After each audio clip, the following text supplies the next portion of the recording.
Hey guys, our One Take Review, and today I want to talk about the new Soul Glow album, Diaspora Problems. Diaspora Problems is the latest album from hardcore punk band Soul Glow, who have been slowly building up their name steadily since their 2014 debut. Although their discography is very consistent so far throughout their career, I would argue that Diaspora Problems is maybe the most musically intense that they've gotten thus far. There's a relentless sense of energy that really haunts Diaspora Problems, which is great because it molds it into something that's just about as captivatingly destructive as hardcore can be.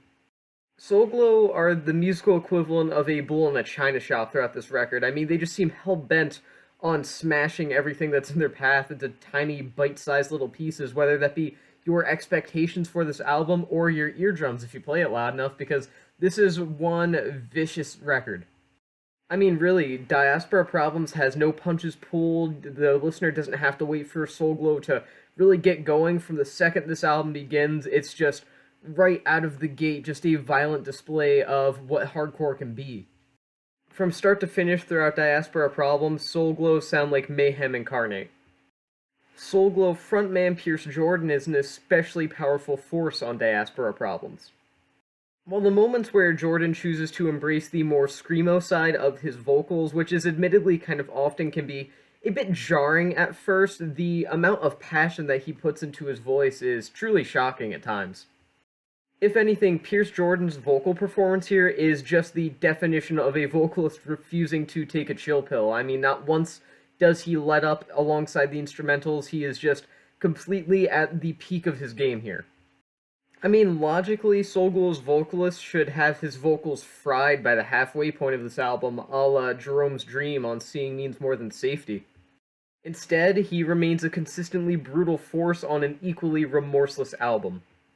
The instrumentation that's also delivered on Diaspora Problems is also pretty notable in its own kind of raw, scrappy punk sense.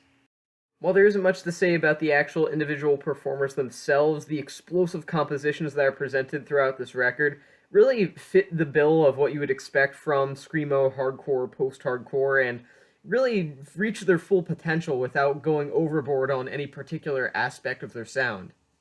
The band is made up, besides of Pierce Jordan, there is bassist Gianmarco Guerrera, there is guitarist Ruben Polo, and there is drummer TJ Stevenson.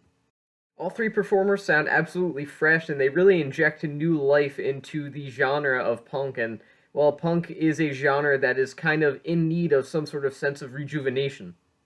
Diaspora Problems is an album that is almost tailor-made for fans of punk or hardcore that have said that both genres have felt like husks of them former selves over the past couple of decades. Soul Glow completely throw that notion right out of the window here. And with that, my main criticism may just be that Soul Glow perhaps take a bit too much influence from classic hardcore and punk acts, mainly just straight up hardcore. I mean, if you look at their sound and compare it to older, more legendary acts like Bad Brains or Minor Threat, there's definitely a very thin line that refuses to connect the two. With that being said, when Soul Glow do something different, it is something that is far and away not their punk roots. Driponomics and Spiritual Level of Gang Shit are the two most immediate examples of this, as they usher in a sort of experimental/industrial hip-hop sound that's almost shocking. It's even in the context of the album, the both of them just come as a total surprise. And with that, I would like to add that really, in the grand scheme of things, although sonically and compositionally they may be two totally different genres, punk and hip-hop are really two things that aren't too far from the same tree.